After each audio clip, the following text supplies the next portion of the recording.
Eu quero falar com você nessa noite, fazendo você refletir um pouco, pensar um pouco a respeito de santidade. Nós vivemos numa realidade, num tempo que parece que santidade saiu de moda. Parece que santidade é uma moda que passou. Quando eu era garoto, a maneira que os crentes tinham de se expressar era muito diferente do que é hoje. Quando um crente passava na rua, todo mundo sabia que ele era um crente. Primeiro porque tinha uma vestimenta que era mais comedida. O crente prezava mais pela santidade na sua expressão corporal, física. Algumas pessoas hoje dizem assim, mas isso é tanta hipocrisia, tem tanto crente que veste lá com aquelas roupas e tal, mas é fofoqueiro, é maldizente, é roubador. Verdade, tem mesmo. Mas não é por causa disto que é para se fazer jogar todos os crentes no mesmo caldeirão. Hoje em dia, a gente vê os crentes se vestindo como as pessoas do mundo. O que é o mundo? O sistema que rege a sociedade. Que sistema é esse? Aquele que está sob a influência e o domínio de Satanás. Porque a palavra de Deus diz, o mundo inteiro está sob o domínio do maligno.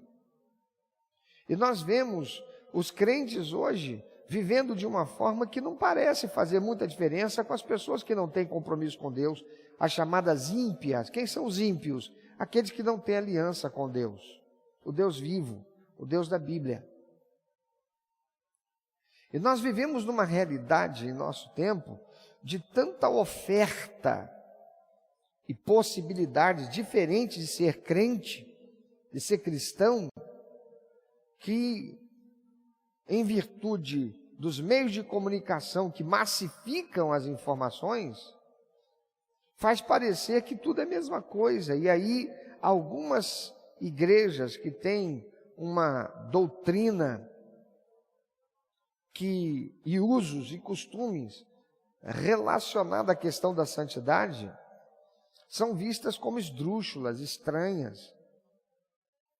E as pessoas, os crentes hoje, não estão querendo ser comparados, não é? Identificados como uma gente estranha. Quando a gente vai para a história, a gente vê que os cristãos foram perseguidos exatamente porque eles eram uma gente estranha. Eles eram diferentes. Eu não sei se você sabe, mas uma pequena busca aí no Google, você vai ter essa informação. Os cristãos primitivos, da igreja primitiva, o que é a igreja primitiva? A igreja dos tempos dos apóstolos. A igreja do primeiro, do segundo, do terceiro século. Você sabia que eles eram perseguidos e foram mortos por praticarem a Santa Ceia do Senhor? Sabe por quê? Porque os maldizentes caluniavam os crentes, dizendo assim, os crentes, esses cristãos, eles são estranhos. Na reunião deles, eles sacrificam um filho e todos comem a carne e bebem o sangue dele. E muitos cristãos foram perseguidos e mortos por causa dessa coisa estranha, que na boca de pessoas maldizentes, a Santa Ceia do Senhor, que era comer pão e beber do vinho, foi chamado de cerimonial, esdrúxulo, agressivo, hediondo. Por quê? Porque naquela cerimônia um filho era morto e todos comiam sua carne e bebiam seu sangue. Parece loucura, não é? Mas a igreja e os cristãos passaram por isso. Os cristãos foram perseguidos e foram mortos porque viviam santidade. Não negociavam princípios e valores da palavra de Deus. Infelizmente, nós estamos vivendo uma realidade em que há muitos cristãos que estão transigindo com estas coisas erradas. Afinal, o que é santidade no nosso tempo? O que é ser santo hoje? Se eu perguntar na igreja, para os crentes, para você, quem acredita na existência de Deus, certamente não ficaria um braço sem estar levantado. Todos não, eu creio, eu sou crente, ué. Claro que eu creio na existência de Deus. E se eu perguntasse quantos acreditam que Deus tudo sabe, tudo vê, igualmente levantariam o braço bem alto para dizer, claro, Deus é onisciente, Deus sabe tudo o que acontece. Mas será que isso que afirmam é verdade? Lamentavelmente, nós descobrimos que muitos são aqueles que, mesmo se dizendo cristãos, que creem na existência de Deus, que creem que Deus tudo sabe, tudo vê, que dizem que são tementes a Deus, estão vivendo como se Deus não existisse, como se Deus nada soubesse, como se Deus nada visse, como se Deus fosse igual aos ídolos de barro, de papel, de pedra, de ferro, de madeira. Por quê? Porque não estão vivendo santidade.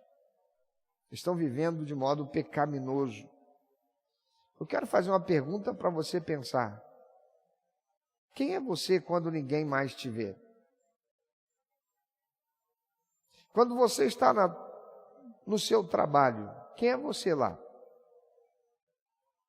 Quando você está na sua casa com a sua família, quem é você lá? Quando você está com teu namorado, namorada, teu noivo, tua noiva, quem é você lá? Há santidade nas tuas ações, nas tuas palavras. O que vocês fazem lá no namoro, quando estão sozinhos, é como quem sabe que Deus tudo vê, tudo sabe, que Deus é onisciente, como quem realmente acredita na existência de Deus e lembra o que é pecado, o que se deve e não se deve fazer.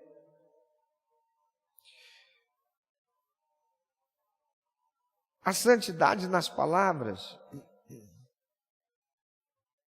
Há algumas coisas que na intimidade a gente pode falar que publicamente a gente não falaria, porque o ambiente não é adequado. Eu não estou falando aqui de palavras chulas, de baixo calão. Há algumas coisas que realmente a gente não só fala na intimidade. As expressões que o marido e a esposa usam entre si que não usariam publicamente. Que não é errado, não é pecado. Mas a santidade nas tuas palavras, quando você está com alguém, ou quando você está sozinho. Porque não é verdade que muitas vezes a gente fala sozinho? É ou não é? Se alguém olhar, está ficando maluco? Está falando sozinho? De vez em quando a gente fala, né? A gente profere algumas interjeições. Quem já não fez isso ou não faz isso de vez em quando? Mas há santidade nas suas palavras. Crente que crê em Deus, por exemplo, não leva objetos da empresa para casa sem estar autorizado. Eu não sei se você já fez isso, mas eu já. Quando eu trabalhava empregado, algumas vezes eu levei caneta para casa, eu levei caixa de clips. E aí a gente pensa assim, o que é caixa de clips? Caixinha de clips. O que é uma caixa de clips? O que é uma caneta? Mas qual é a diferença de levar uma caneta que é da empresa, que é para uso da empresa, que a empresa comprou e me deu para eu usar na empresa no exercício da minha atividade profissional para a qual eu fui contratado? Qual é a diferença de eu levar uma caneta ou eu levar uma caixa de caneta? Como é que se chama isso? Apropriação indevida ou furto. O que é furto? Subtração de coisa alheia móvel, você tira de um lugar e põe em outro, para si ou para outrem, com o fim de assenhoramento definitivo. Pegar para si o que é de outrem sem o consentimento dele. Você não gostaria que eu fosse à sua casa te visitar? E chegando lá eu olho na sua mesinha um bibelôzinho, uma coisinha, um bibelôzinho de louça, que você ganhou de presente de alguém que te deu, uma coisa baratinha que você compra até na loja ali de R$1,99. Aliás, ainda existe loja de R$1,99 ainda? Agora é o quê? R$2,99? É 2 mesmo? R$2,99? Fui na mosca? Rapaz, mas é R$2,99, né? De repente comprou ali na loja de R$2,99. Era o que aquela pessoa podia e te deu de presente, uma lembrancinha, uma coisinha. Aí eu chego lá, olho, gostei, vou lá, isso não vai fazer falta para ela não, eu pego e levo. Você não me deu, você se sentir de que maneira? Se você sabe disso. Você ia ficar chateado? Constrangido? Claro que ia. Que abuso, não é? Então como é que eu vou levar uma caneta da empresa para uso meu particular? Vou levar para minha casa. Parece uma coisa boba, né, irmãos? Mas furto é furto. Seja de uma caneta, de uma caixa, de R$1 ou de 1 milhão. Com que intenção eu estou fazendo aquilo? Com que autorização eu estou fazendo aquilo? Há muita gente que está sofrendo as consequências de uma vida de religiosidade que ofende a Deus, porque são crentes denorex. Quem é do tempo do denorex? Quem lembra aqui do denorex? Quem não sabe o que é denorex? Não sabe. Gente, denorex é um produto, pior que eu não lembro nem mais o que era aquele denorex, para que era? Alguém se lembra para que servia o denorex? Era para cabelo, né? Era shampoo? Shampoo para cá. É verdade.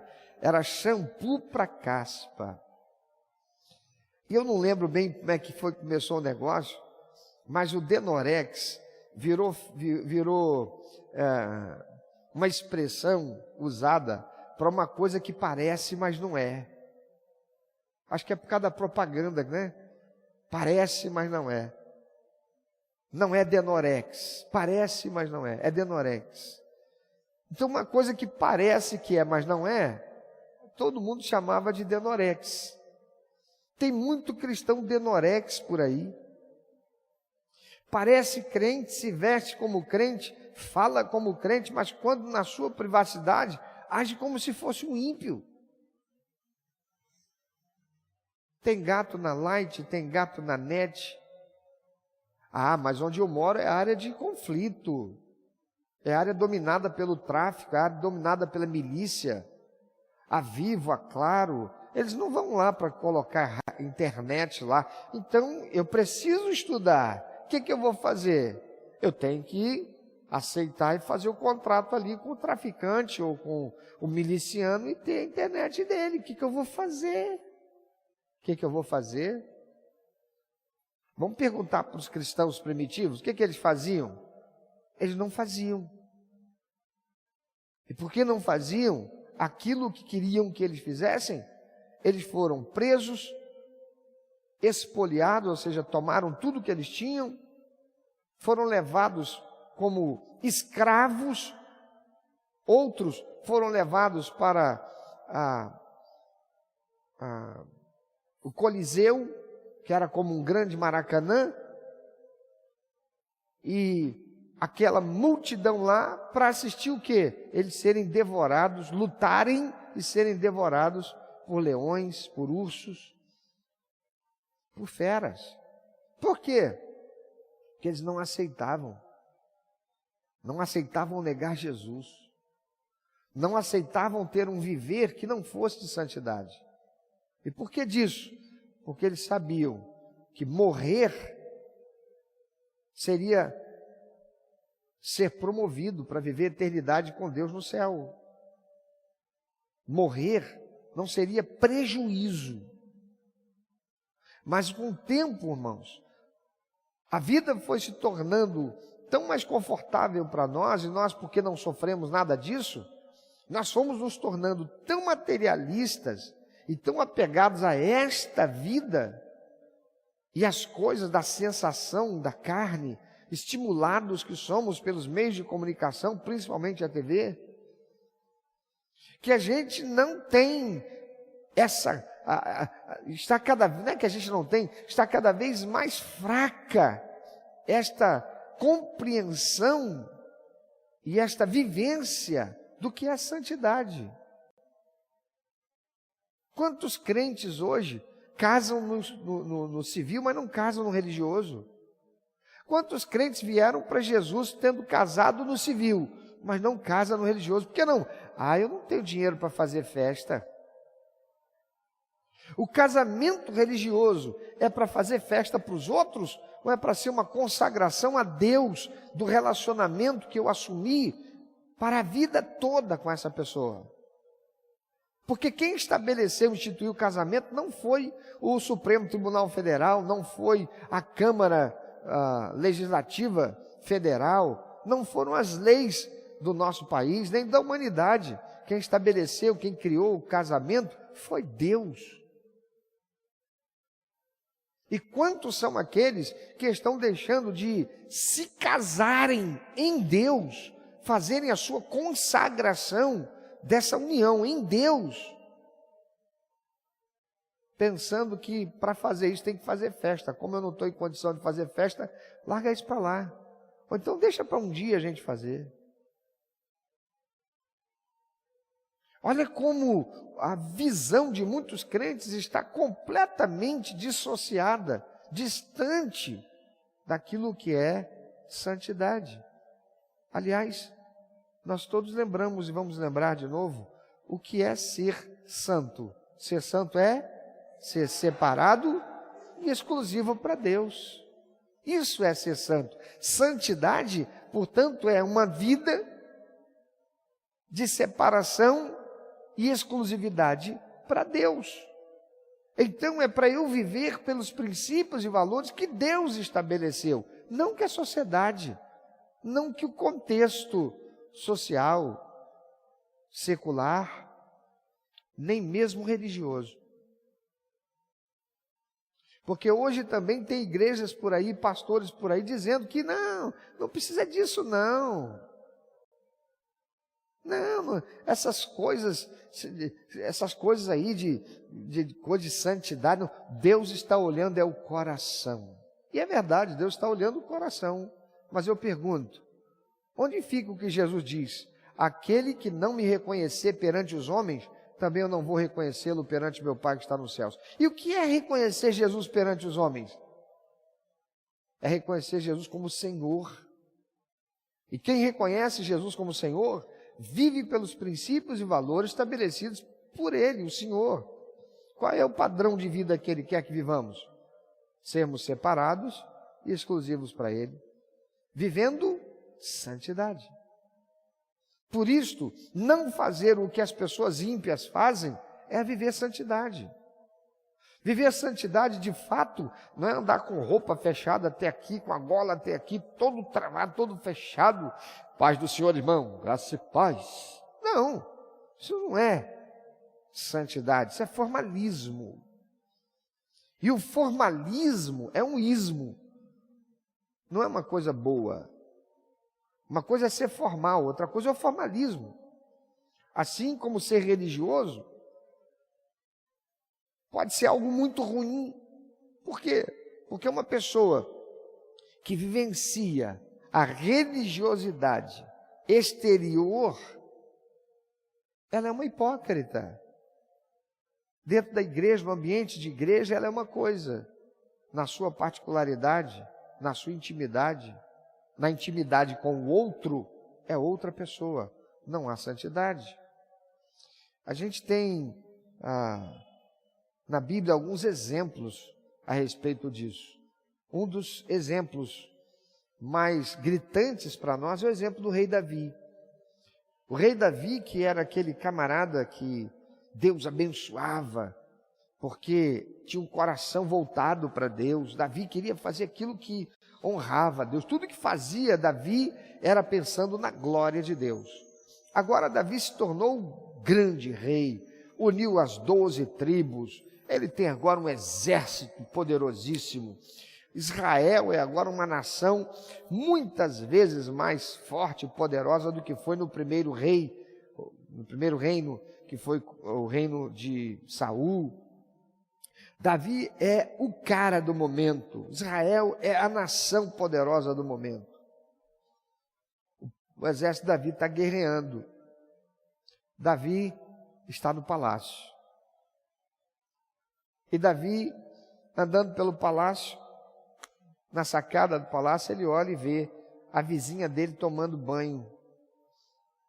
E ela era mulher de um dos seus valentes do seu exército, de um dos caras mais dignos, honestos e fechados com Davi. Davi cobiça aquela mulher, manda trazê-la, ela não exerce nenhum tipo de resistência, o que denota que ela talvez já tivesse aí de paquera com ele também, e ele adultera. Ela engravida, manda ele saber, ele fica sabendo, manda trazer o marido dela, dá um porre nele para ele ir para casa, e se ele vai ter relação com ela ou não, para todos os efeitos. Ele foi para casa, teve lá a noite com a mulher dele, não vai poder acusar nada, só que ele não vai. Ele se recusa a ir para casa. Porque ele pensa, o exército do meu rei está lá guerreando, eu estou aqui, minha casa está ali, mas eu vou lá me deitar com a minha esposa e usufruir do conforto da minha casa, quando os meus colegas estão lá na guerra, não posso fazer isso. Olha o caráter desse homem. Enquanto o rei Davi tinha pego a mulher dele. E agora está dando um porre nele para fazer com que ele amanhã, bêbado, não lembra de nada, não lembra nem que ele dormiu ou não dormiu com a mulher. A mulher está grávida, legal, tem um filho. Só que ele não faz isso. Quando Davi vê que não tem jeito, manda uma carta para o general, sela, entrega na mão do próprio marido da mulher, para levar e chegar lá, entregar e dizer assim, pega esse camarada, coloca ele na frente de batalha e manda a primeira fileira atacar os muros, que é para quando os flecheiros mandarem bala, ele seja o primeiro a morrer. E assim acontece. E o marido daquela mulher morre. Urias morre. Batseba fica viúva. E aí Davi agora está livre para casar com ela. Só que Davi, quando faz isso, ele comete pecado. E as consequências do pecado dele, Deus diz, a espada não sairá da tua casa. Davi vai sofrer as consequências desse pecado por muito tempo.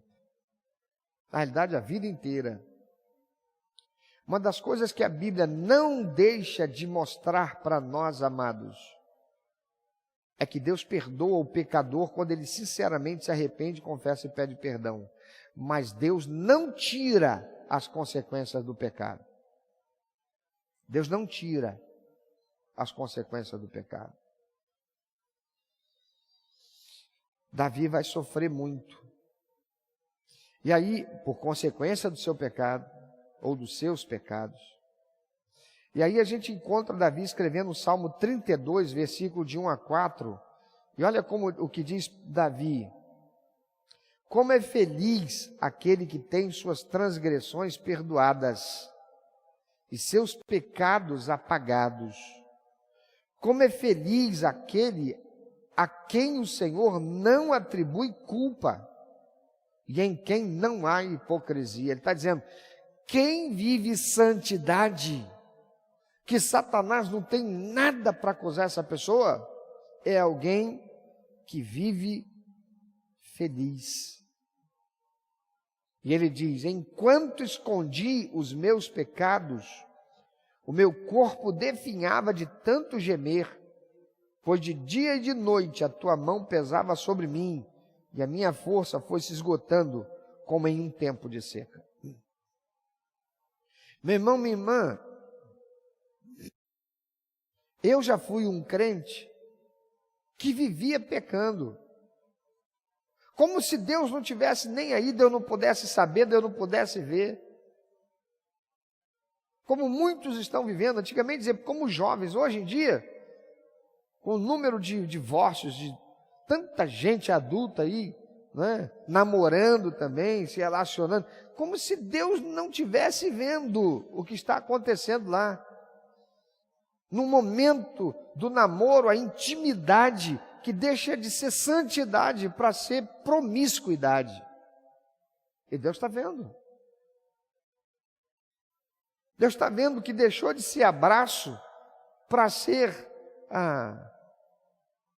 pesquisa geográfica. Vamos conhecer aqui o ambiente. E aonde vai dar nisso? Num pecado de maior gravidade. E gravidade em termos de consequências, tanto físicas, naturais, quanto espirituais. Por quê?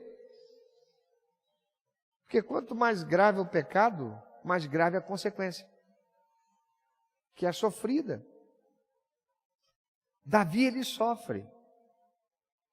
E ele diz, como é feliz quem tem suas transgressões perdoadas e seus pecados apagados. Por quê? As consequências virão, elas serão sofridas, mas porque foi confessado o pecado. Porque o pecado foi confessado, sinceramente e abandonado, Deus perdoa e apaga o pecado. Repita depois de mim, Deus apaga o pecado, mas não as consequências. As consequências não. Se relacionou sexualmente fora do casamento, engravidou, consequência. Se arrependeu sinceramente, Deus perdoa, mas vai sofrer as consequências.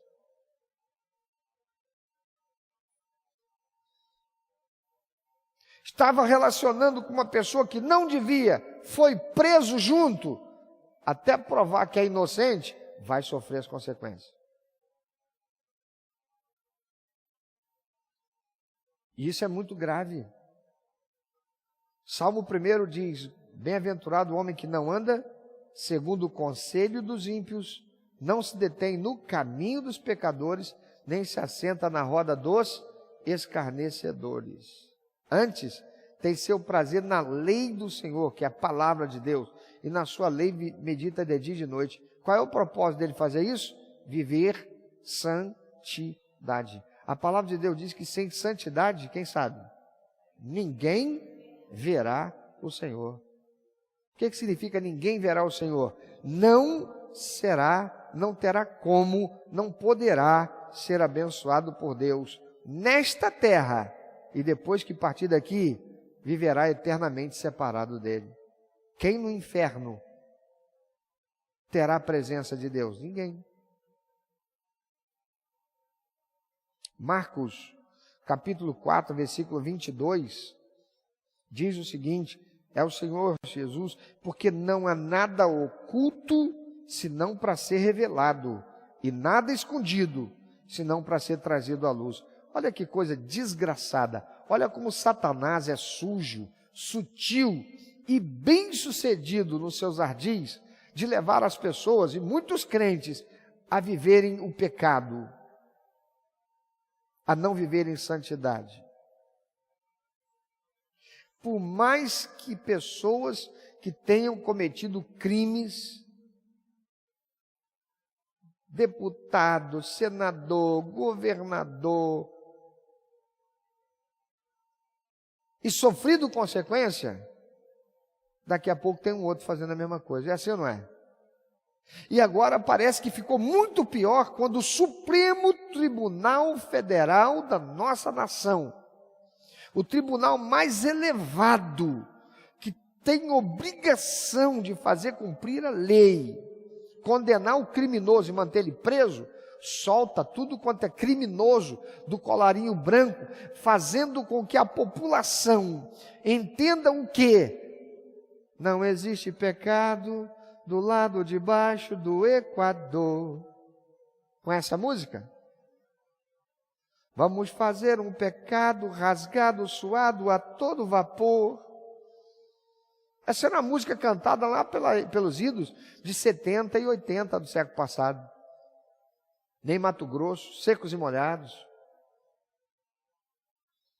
Dizendo o que com isso? Debaixo da linha do Equador, quem está? O Brasil. Tem outros países também, mas ele é brasileiro, está falando da nossa realidade. Aqui o pecado é gostoso, o pecado tem que ser praticado mesmo. Está liberado. Com essa situação, com essa realidade, com essas atitudes infames do Supremo Tribunal Federal, desautorizando juizados que fizeram todo o processo legal, criminalizaram, responsabilizaram e prenderam criminosos do colarinho branco, o que eles fizeram foram se tornarem servos de Satanás para destruir na mente, inclusive de muitos crentes. Não vale a pena viver santidade não, cara. A gente se mata aqui, a gente larga, a gente deixa, a gente se priva disso, daquilo outro que a gente gostaria até de poderia fazer. Por causa de santidade, vem esses caras aí, olha lá.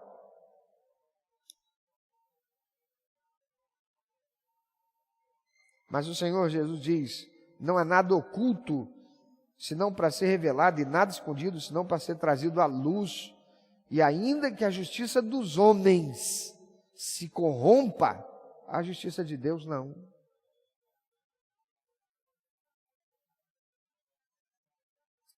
Eu tive a alegria de, dentre tantos que eu tenho recebido, mas essa semana eu tive atendendo uma pessoa nova convertida, que virou para mim e disse, pastor, eu senti um desejo tremendo de dizimar e de ofertar. E pela primeira vez eu fiz isso. Pastor, 2 semanas depois, eu estava empregada. E quando eu entreguei o dízimo, não foi para barganhar, eu senti o desejo de honrar a Deus com meu dízimo e a minha oferta. E ela está testemunhando, eu tenho certeza que isso é Deus agindo. É o que ela estava dizendo. Que resposta! Essa pessoa está aqui, se ela quiser dizer a verdade, fui eu que falei isso, pode se manifestar se você quiser. Aí, ó. Pode levantar o braço de novo? Aí, ó. Deus fez isso comigo. Amados, quando nós vivemos santidade, o que nós fazemos é atrair a bênção de Deus. Alguém diz que os opostos se atraem, não é? Mas com Deus não tem isso não. Com Deus não são os opostos. Com Deus são os que buscam ser semelhantes a Ele. A palavra de Deus diz, sejam santos, porque eu sou santo. Sem santidade ninguém verá o... Então não tem essa coisa de ser oposto. Tem que ser parecido com Deus. Parecer com Ele. Santidade. Tudo que se faz em oculto, meu irmão, minha irmã, vai ser revelado. Olha que absurdo. Eu assisti hoje o jornal, eu estava assistindo hoje o jornal de meio-dia, e a Polícia Federal apreendeu não sei quantos milhares ou milhões, eu não sei, não me lembro, de TV Box, acho que é TV Box que fala? TV Box. TV Box. Quantas casas de crentes eu entrei nos últimos anos, e chegando lá eu encontrava, via lá no cantinho, na estante, um TV Box. Por quê? Ué, a internet estava aí vendendo, tenha os canais de TV abertos e os canais de TV a cabo, sem precisar fazer contrato e pagar a mais por isso. Por quê? Você compra lá o TV Box, coloca, instala, ele traz para você tudinho, você só tem que estar conectado na internet. E o que é TV Box? Gato. Gato na Discovery Channel, gato na Home and Health, gato na TNT, gato na HBO, gato. Por quê? Porque para ter esses canais tem que fazer uma assinatura de TV a cabo, seja por satélite, mas tem que ter, pagando para ter. E agora? E olha só, deixa eu dizer uma coisa, a Polícia Federal só está fazendo isso agora, porque é nesse governo, um governo que tem demonstrado decência, um governo que tem demonstrado ordem, o governo federal. Porque nunca na história dessa nação, parece que esse jargão, quando falado, prerrogativa do molusco ladrão, mas não é. Fato é que nunca na história desse país, a Polícia Federal fez tantas, e Rodoviária Federal fizeram tanta apreensão de cocaína, de maconha, de coisas importadas, piratas, como está fazendo nesse governo. É um absurdo, irmãos, que nós tenhamos vivido tanto tempo, inclusive tanta gente crente, se envolvendo com coisas erradas, mas Deus está vendo. O Uber Black pode não bater na casa do crente para prendê-lo.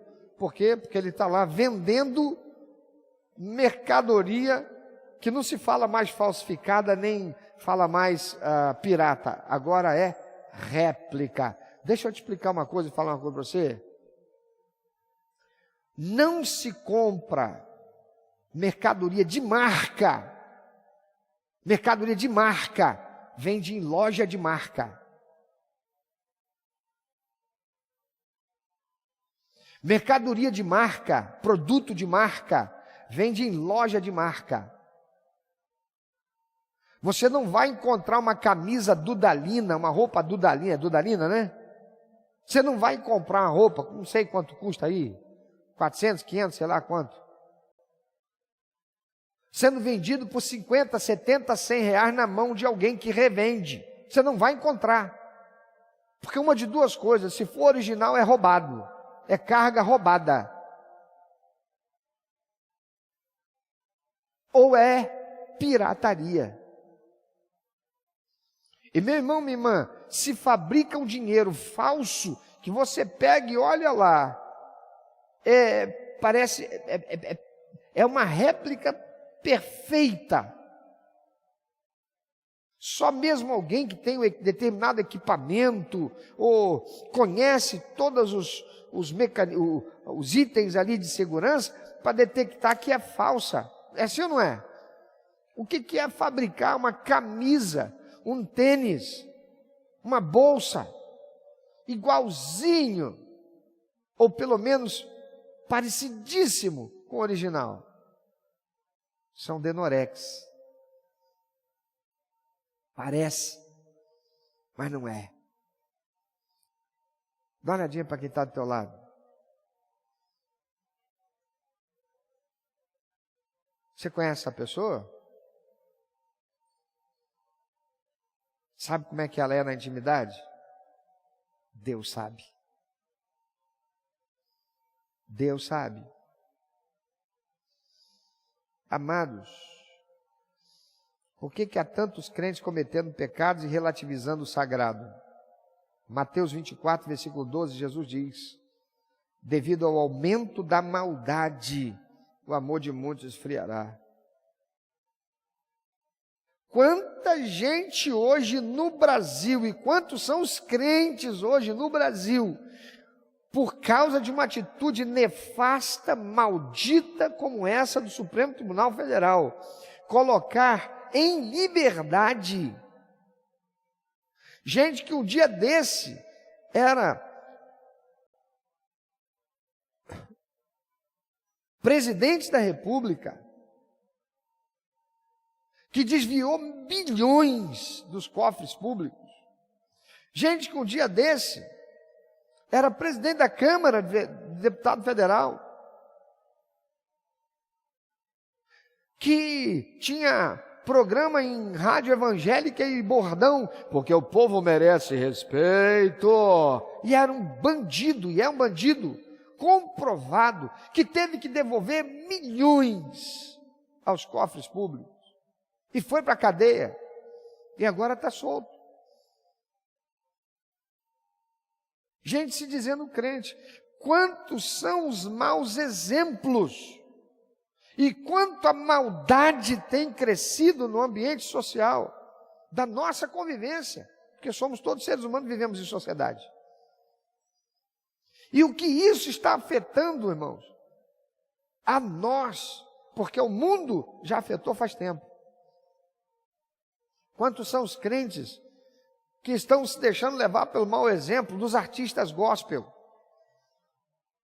das autoridades públicas gospel, do mau exemplo dos líderes religiosos? Pastor aí, que está no quarto casamento, pastor. E tem pastor que a igreja dele lá é igreja batista, porque batista, nós não detemos direito de marca. A Convenção Batista Brasileira não detém direito de marca batista, ninguém pode deter, isso é de domínio público. Qualquer um pode chegar ali e abrir uma igreja batista, mas aquele camarada já foi batista. E está aí no terceiro, no quarto casamento. Por quê? Porque houve adultério da parte da mulher dele? Não, houve dele. Não houve adultério nenhum. Mas a Bíblia manda o quê? O apóstolo Paulo diz, se vai separar, fica separado, não casa de novo não. Porque isso não é pecado, é adultério. Ou fica separado até morrer, ou volta para o cônjuge. Mas pregar isso e falar isso hoje, tem um quinhentão de gente aí, 1 milhão de gente aí, pastor inclusive, para dizer assim, isso aí é fundamentalismo, isso aí é misoginia, isso aí e vai por aí. Por quê? Porque santidade parece que saiu de moda. Deixou de ser uma coisa para ser vivida por nós. Se eu perguntar aqui, ou qualquer crente, você quer ser inimigo de Deus?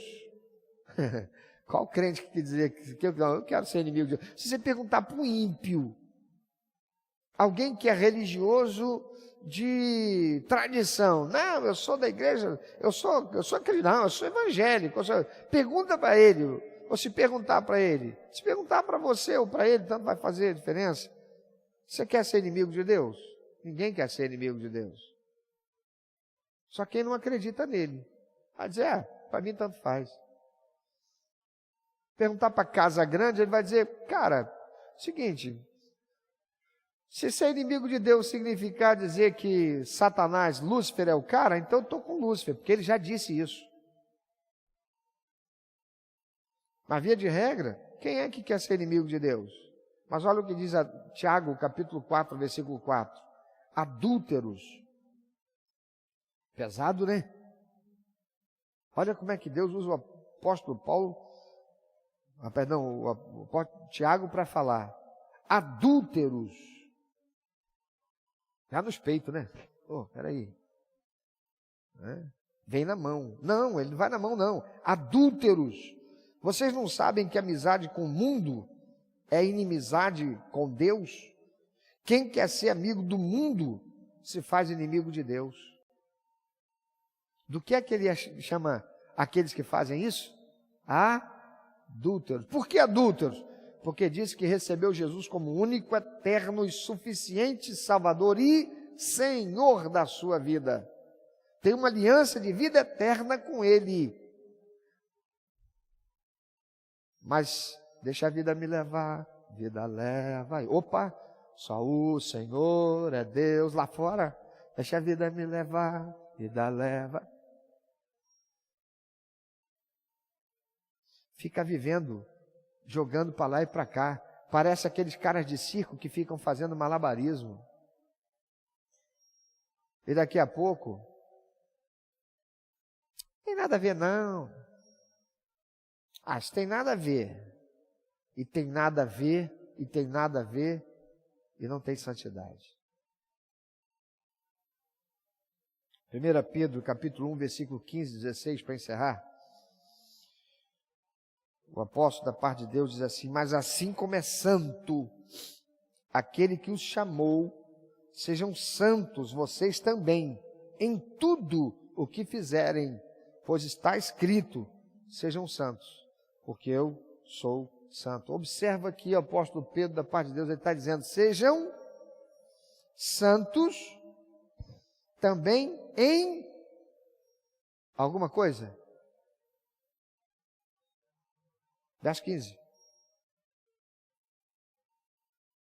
Sejam santos, vocês também em alguma coisa, é o que está dizendo aí? É o que está lá? Pode falar bem alto. Tudo. Tudo. Tudo. É ser santo em tudo. Não é em algumas coisas. Então é para ser santo na minha forma de vestir? É para ser santo na minha forma de falar? É para ser santo na minha forma de comportar? É ser santo na igreja? É ser santo em casa? É ser santo no trabalho? Na escola? Na faculdade? É ser santo nos meus relacionamentos comerciais? Nos meus relacionamentos interpessoais? É ser santo em tudo. No meu namoro? É ser santo em tudo. No meu casamento? É ser santo em tudo. Lá na empresa que eu trabalho? É ser santo em tudo. E a palavra do Senhor diz assim, olha, busquem ser excelentes, para que os homens vejam as boas obras de vocês e glorifiquem o teu Pai, ou o vosso Pai, que está nos céus. Irmãos, quantos crentes estão vivendo consequências desastrosas, ruins, e ficam sem entender por quê? Deixa eu falar uma coisa para você que é muito séria. E você não vai ouvir muitos pastores falando sobre isso aí não. Tá bem? Mas ouça isso. Quem aqui sabe o que é uma nota promissória? Quem aqui já comprou com carnê? Já comprou com carnê? Levou aquele carnezinho para casa? Foi na loja, comprou um negócio, leva um carnezinho. Lembra? Nota promissória é o seguinte, aquele carnê é uma promissória. Promissória é uma promessa de pagar. Então é como se você viesse comprar de mim esse tablet, e eu dissesse para você, esse tablet custa R$1.000, você vai me pagar. Ah, mas eu não tenho dinheiro, não tem problema. Você assina uma promissória sem data. Um dia você vai me pagar. Então, é como se você fizesse um cheque um cheque em branco. Ou melhor, um cheque sem data. Em que você está se comprometendo que você vai pagar. Você leva o tablet. E eu fico com a promissória na mão. Quando é que essa promissória sai da minha mão? Quando você pagar. Não é verdade? Todo mundo aqui sabe o que é ser um agiota, não é? Agiota é aquele camarada que empresta dinheiro para as pessoas a juros abusivos. Acontece que os agiotas nunca acaba a dívida. Você vai lá para pagar, você pagou. Ele diz assim, você pagou a primeira parcela, você vai pagar a segunda? Eu falei, não, tem mais tanto de juro. Mas não era, não, mas é o juro, tem que pagar o juro. E vai ter que pagar o juro, e tem que pagar o juro, e tem que pagar o juro, e aquele negócio fica lá, só aumentando a dívida, só aumentando o compromisso financeiro, só aumentando. É isso o que significa pecado. Pecado, quem peca assina uma nota promissória e entrega na mão de Satanás. E é Satanás quem vai cobrar essa promissória. E tem muita gente aí pagando promissória por anos e anos a fio. Por quê? Aquela promissória só vai sair da mão de Satanás quando essa pessoa reconhecer o pecado que cometeu, confessar para Deus e pedir perdão para Deus, confessar para a pessoa que foi prejudicada por aquele pecado, pedir perdão, fazer conserto, se for possível. Aí a palavra de Deus diz, é o Senhor falando, eu vou ouvir do céu, perdoar o pecado e sarar. A palavra do Senhor diz, se confessares os vossos pecados, o Senhor é fiel e justo para perdoar os pecados e livrar de toda injustiça. Mas ele não fala livrar da justiça. Por isso, não podemos, nenhum de nós, pensar que Deus vai nos livrar da justiça, que Ele vai nos livrar da injustiça. Que injustiça? Que nós cometemos. Mas a justiça, as consequências pelo que nós cometemos, Ele não vai livrar. E o que nós temos que fazer é arrepender, confessar, pedir perdão e saber que as consequências que estão sendo sofridas não são nada perto do que seria a morte eterna, morrer e ir para o inferno. Por quê? Pelo único pecado que não tem perdão, blasfêmia contra o Espírito Santo. E o que é blasfemar contra o Espírito Santo? Estar pecando ou ter pecado, como se Deus não estivesse, não soubesse, não estivesse vendo, fazendo de conta que está tudo certo, porque ninguém ficou sabendo. Irmãos, voltemos à santidade. Voltemos à santidade. O melhor ainda não é nem reconhecer, confessar, pedir perdão e abandonar o pecado. O melhor é o quê? É não pecar. É não cometer o pecado. Pensa sobre isso. Como anda a sua vida? Você acredita em Deus? Acredita que Ele é onisciente, que Ele tudo sabe, Ele tudo vê? Mas você tem vivido de acordo com isso? Você já tem experimentado a consequência de algum erro, algum pecado que você cometeu? Tem alguma promissória na mão de Satanás que você precisa que seja arrancada da mão dele? O único que pode arrancar da mão dele é o Senhor Jesus. Só Jesus pode arrancar esse escrito de dívida que está lá na mão do diabo para acusar você. Apocalipse 12:10 diz que Satanás está 24 horas diante do trono da glória de Deus, acusando os crentes. Ele não acusa sem ter promissória na mão. Se você deu alguma promissória na mão do inimigo, reconheça, confesse e peça perdão para Deus. Se comprometa com Deus, você vai procurar a pessoa contra quem você pecou e vai confessar e pedir perdão também, humildemente. Você vai fazer conserto naquilo que for possível consertar. Porque esse papo de que a gente vive pela graça, no tempo da graça, não precisa fazer nada disso, isso é mentira. A gente vive no tempo da graça, sim. O que significa que a salvação só é possível pelos méritos de Jesus Cristo. É por isso que estamos na graça, tempo da graça. Mas todo pecado tem que ser confessado. Todo erro tem que ser corrigido naquilo que for possível. Todo pecado tem que ser abandonado. E santidade precisa ser vivida. Deus não nos chamou das trevas para a sua luz para vivermos oprimidos por espíritos imundos, com o direito de roubar, matar e destruir na vida da gente. Deus nos chamou das trevas para a luz, para vivermos liberdade, para sermos santos e irrepreensíveis diante dele em amor. Nós, os cristãos, temos que ser sal e luz para essa sociedade corrompida e perdida. Nós não podemos nos deixar esmorecer pelos maus exemplos desses juízes, desses ministros, de quem quer que seja. O mal que cresce não pode desmotivar-nos de viver santidade, pelo contrário. porque nós podemos ser, nas mãos de Deus,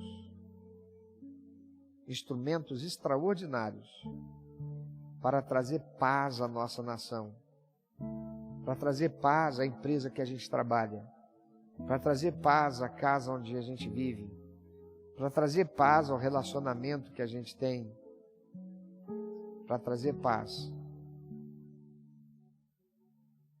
para sermos agentes, promotores da paz, que levam à transformação da realidade.